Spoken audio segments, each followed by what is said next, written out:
Okay, here's a thought. What if reality isn't something you just, live in? What if it's something you actively create? That pretty provocative idea is really the engine behind today's deep dive. We're looking at excerpts from Seth's work, specifically the nature of personal reality. And we're not just talking abstract philosophy here, not at all. We're diving into material that really treats thought, emotion, belief. It treats them like tangible energy structures. Structures that are building your entire experience, like moment by moment. It's almost an instruction manual for how the self interacts with the physical world. That really is the mission here. This material suggests you're way more than just your conscious mind. You're described as a multidimensional personality that deep down already have all the knowledge you need. So our job today is kind of unpack how your everyday thoughts, even the ones you don't notice, and your deep beliefs, how they act as these concentrated energy systems that literally sculpt your physical health, your relationships, everything you perceive. Okay, let's jump right in with maybe the first big aha moment, or maybe shock from this material. Seth says ideas, intent. They aren't abstract whispers, they're tools. How does that work? If I just think of something simple, why treat it like a physical tool instead of just a fleeting thought? Well, the key is understanding just how dynamic thought is considered to be here. Seth defines thoughts as energy concentrated into invisible structures. Mhm. Now, invisible doesn't mean unreal, not at all. Think of them as living, really highly organized units.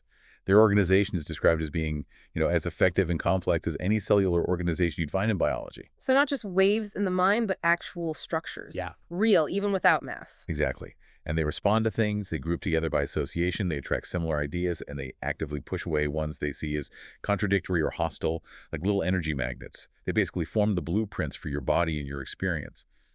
The mental structure comes before the physical result. Okay, let's make this really personal. Bring it down from the theory. There's that simple thought experiment suggested. And listener, you can try this right now just to feel the connection.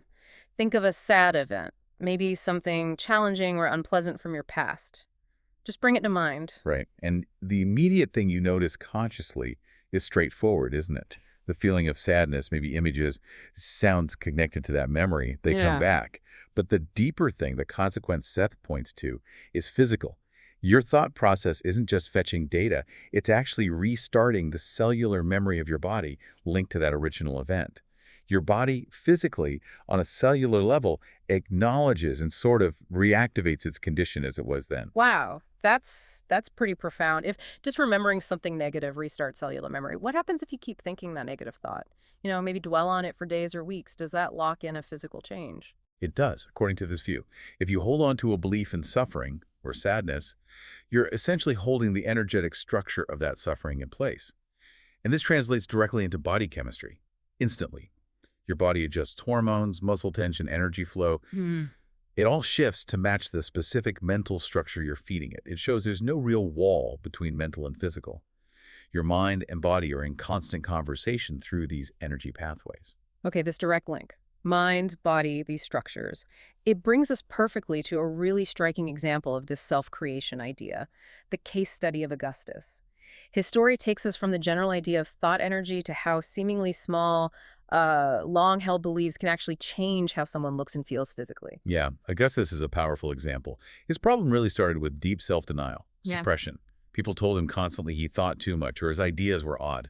So he developed this real fear of his own mind, his own thoughts. He started fearing normal, strong impulses, especially anything he saw as aggressive, active, or negative. He became convinced his true nature was just unacceptable. So he spent huge amounts of energy trying to hold those impulses down, not redirecting them, but just suppressing them, thinking he was making himself better or purer. Exactly that. But the thing is, denied mental events, they don't just disappear. They build up, they gain intensity. And because he refused to let them be part of his conscious identity, they ended up being held outside his safe, usual conscious thoughts. By suppressing them like that, Augustus unintentionally created this separate, highly charged, spiritual structure made up of everything he rejected, all that vitality. That sounds like creating an alter ego, doesn't it? A hidden part of the self. And this split showed up as two distinct personalities, Augustus the good one and Augustus the second. How did that manifest physically? Well, his normal self, Augustus I, was pretty insecure. He managed a kind of shaky balance. But crucially, he believed he was fundamentally weak. Why? because he denied his own normal, powerful, you could say aggressive impulse for action, and that core belief in his weakness.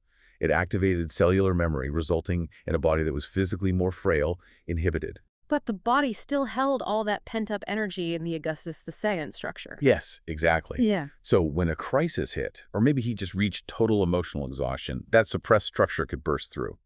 Augustus II would appear. And he was filled with this immense vitality and power, all the stuff that had been rejected before. And the physical shift, it was instant, dramatic. Body chemistry revived, muscles got stronger, his whole energy presence changed. The body was just mirroring whichever belief system was dominant in that moment.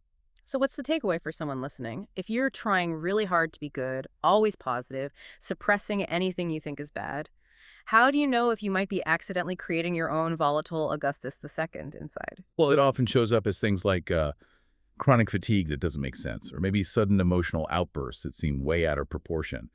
The material suggests that when you deny necessary aggression, remember, that means action, not just anger.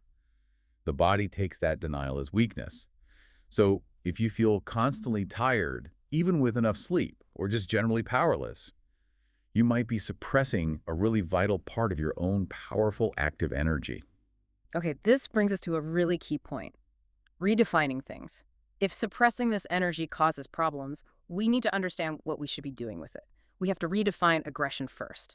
According to this material, what is aggression really? Right, and in its purest form, aggression just means powerful action. That's it. It's the force of energy moving into concrete manifestation. It's not inherently violent. It's the force that actually moves consciousness into physical form. Seth even points to birth as maybe the most powerful aggressive act possible. Think about it. Immense creative impulse becoming physically real. So the energy itself, that creative spark, isn't the issue. The problem is how we label it, try to stamp it out. Precisely. When we try to neutralize or suppress this natural, powerful drive for action, Seth calls the result distorted, unbalanced, explosive pseudo-aggression. And that is the force behind neuroses, internal self-attack, and even on a bigger scale, wars. You can't destroy energy, right? So if you deny it a natural outlet, like taking action, you just bottle it up until it explodes in some distorted way. And often this denial comes from falling into the trap of seeking perfection, right? If my thoughts create my reality, it seems logical to aim for a perfectly good mind. But why does that backfire, according to this perspective? Because perfection, the idea of it, contradicts the very nature of reality as described here. Perfection implies something finished, fixed, unable to create or move anymore. It's stagnant. But mind, existence itself, is the total opposite. It's always flowing, shifting, expanding, changing. There's no endpoint, no perfect fixed date to reach. That totally reframes the goal then. It's not about cutting parts of yourself out. It's about accepting the whole picture. Yes, exactly. Thoughts should be treated more like natural phenomena, like a flower or a storm or even a toad. They just are. They do what they do perfectly just by existing. The job of the conscious mind isn't to be this moral judge, denying that dark or unsettling thoughts exist. It's more about discerning which thoughts, once you accept their presence, you want to weave into your core beliefs. You don't pretend the storm isn't happening, but you choose not to build your house right in its path, or believe it defines your whole climate. Okay, let's connect this broader view of the self to, well, the emotional weight of guilt. If we're not supposed to deny our darker thoughts, how does guilt fit into this whole energy system? Guilt, as we typically experience it, is seen here as a uniquely human thing. It emerged alongside compassion and, crucially, conscious free will. Animals might have a kind of biological compassion, sure. But humans, by stepping outside pure instinct, we took on conscious responsibility. And that capacity, inevitably, brought the potential for guilt. And the material draws a really important line between two kinds of guilt. Right. First, there's natural guilt. This is described as more of an instinct, a preventative check. It's tied to memory. And having that moment of reflection, it basically says, don't violate the integrity of life or yourself. It's an internal signal warning you when you're about to harm your own existence or the natural flow of life. It's fundamental. But the real troublemaker, the source of conflict, is artificial guilt. Yes. Artificial guilt is like a distortion, a corruption of that natural feeling. It happens when you believe a thought or an action is wrong simply because some external teaching says so, maybe a specific religious rule or a rigid social code, even if it's not a true violation of life's integrity. And crucially, your belief makes that thought or action negative in your experience, regardless of its actual nature. And this is where all that suppressed energy gets concentrated. leading to attacks, inside or out. Exactly. Artificial guilt creates these huge, suppressed bundles of energy. Internally, this energy can turn on the self. If you fundamentally believe you are bad, maybe worthless, because of some external dogma you've accepted, that guilt energy can manifest as an attack on your own body. An organ might become the focus of that feeling of badness. And externally, this same artificial guilt gets projected, creating the enemies, the demons we perceive out in the world. That's the core mechanism of projection described here. Seth is very clear. Any kind of demon is created by your beliefs. They are born of artificial guilt. So if you feel intense hatred towards a political figure, a whole group of people, a race, it's likely from this perspective that you're projecting your own massive, unacknowledged, condemned energy onto them.